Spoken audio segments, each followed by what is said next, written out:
Hey people, Scott and Faye with the Luzabago again.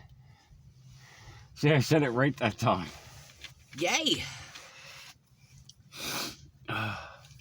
We just got back in from going for our little walk.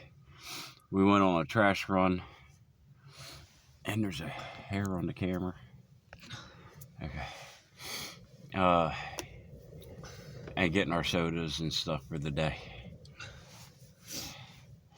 I know I'm dressed up like Eskimo Joe, but It's cold out there. it's cold and it's windy. So, you guys like my hat? Some people do, some people don't. Either way, I like it, and that's all that matters. I like it too. Yeah, and that's a bonus. Oh, give me one of those. Okay. I think I got runny nose.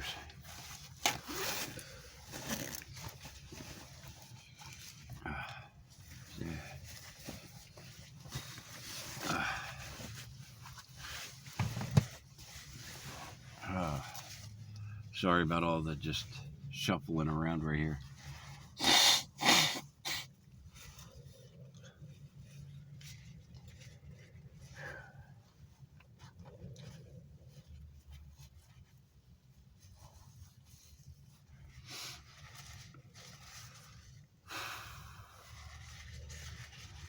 It's a little brisk out there.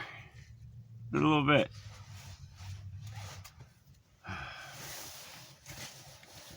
And apparently it's only gonna get colder. It's supposed to be down to like 16 or 17 degrees tonight.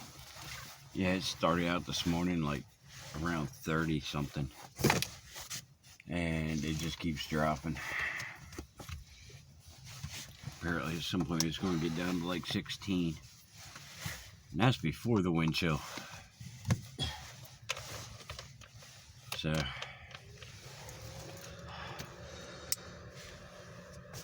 kind of glad we went out and got everything taken care of. At least most of everything. We'll see. We'll see how everything plays out. Because Brownie Bear's mama over here might have to go to the hospital. But she's alright. She just has like a little bit of like swollen puffy cheek.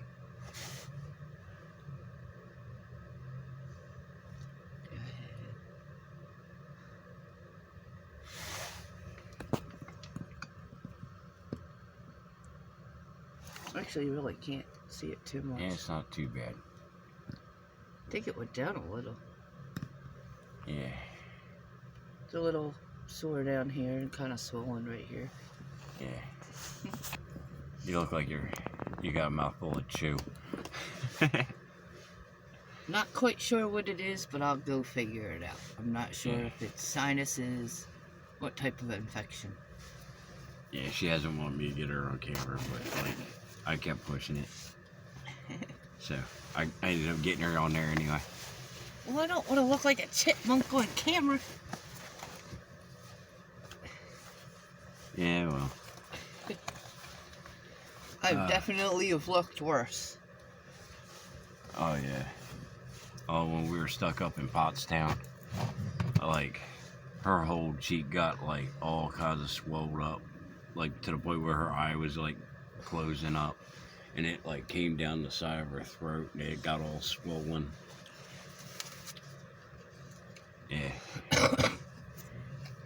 Hey, if you got an infection, get it taken care of. You can go south on you fast. But here you go. Oh. And unfortunately, I wait for it to get too bad. I have a thing about doctors and hospitals. She tries to avoid going in at all costs. She keeps procrastinating until I have to like throw my foot down. Like, nope, that's it, you're going in.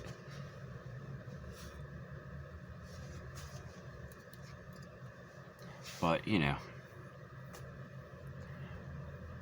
I'm sure there's a whole laundry list of things that she has to do that to me with.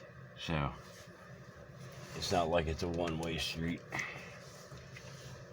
Yeah, you're not very easy sometimes either when you're stubborn and you put your foot down. Hey, you guys are lucky that she's the one that's like filtering me out from like just ranting and raving on the channel all the time. Because she really is. She's like, you're not putting that up. Is she serious? You're not putting that up, you're not saying this, you're not saying that. But that's okay. I mean, it's part of the beauty about being a couple. And if you're not a couple,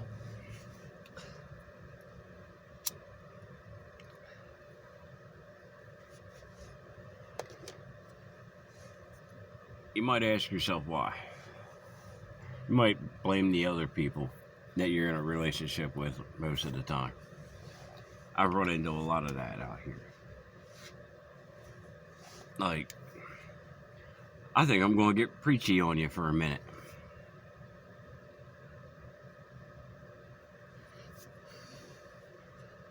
She's already rolling her eyes, so I bet you probably are too.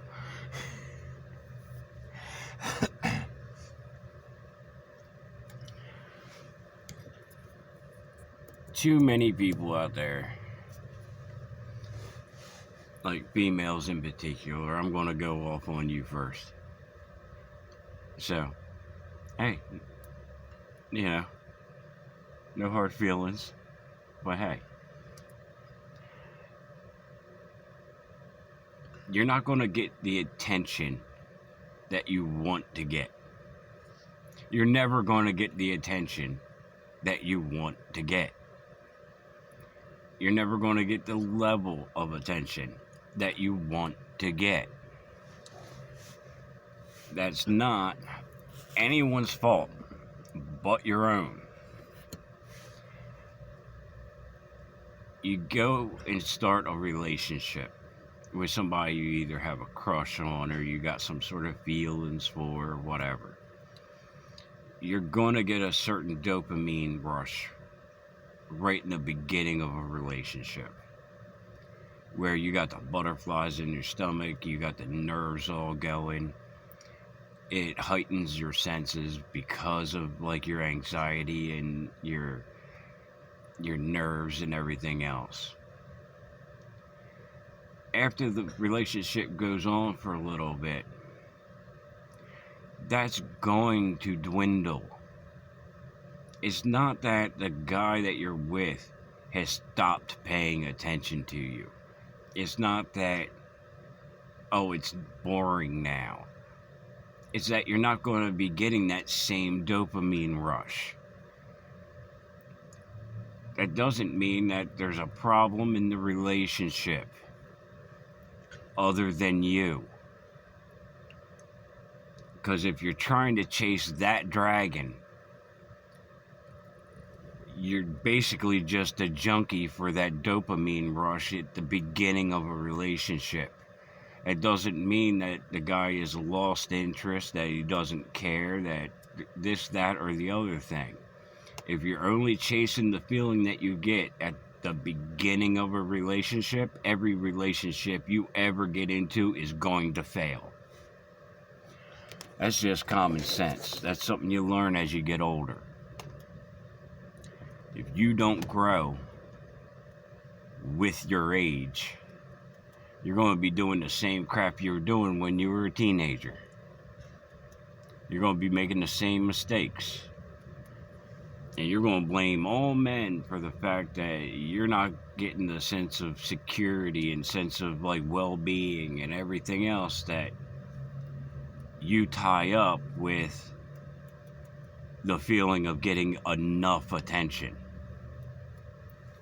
You don't need all that attention. You probably haven't deserved it in the first place. Offense or no offense.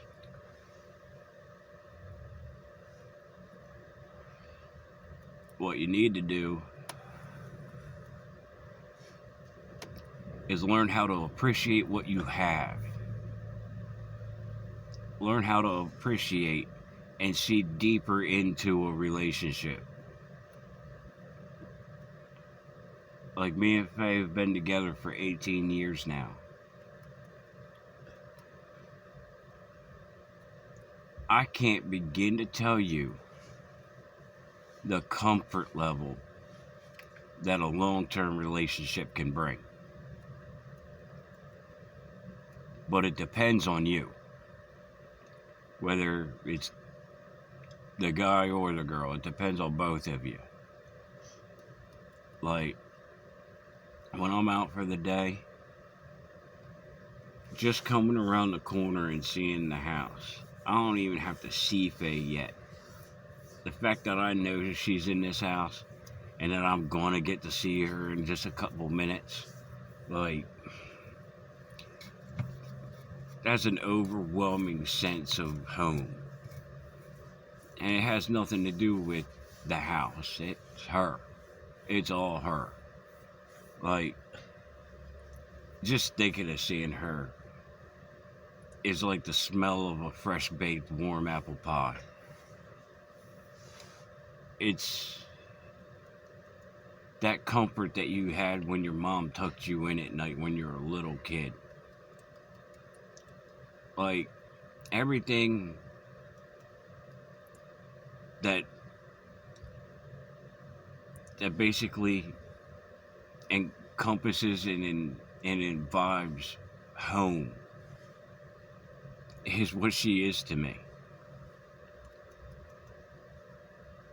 But you only get there through time, and you only get there through turmoil. Like, your other is gonna put you through some crap. And you're gonna put them through some crap.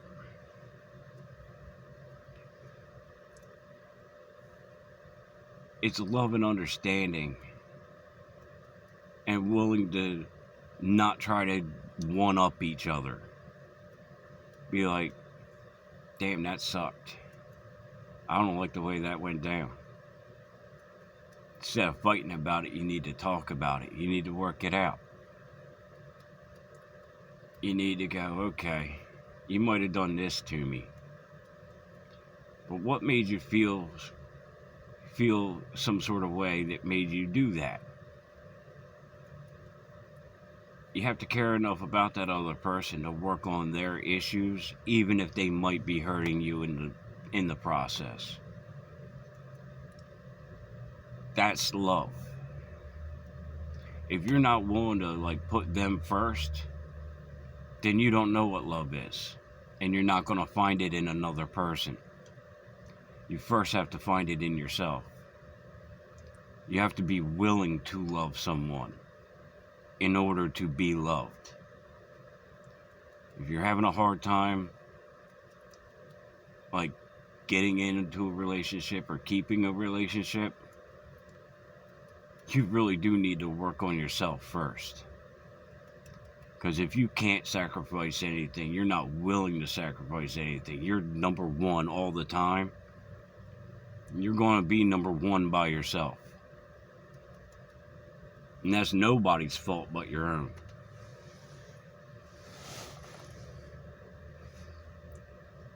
Sorry. Just the way I feel about a few things there. Either way, I love you. She loves you. And the good Lord up above loves you. So, I guess I'll make that a video. Later. Later.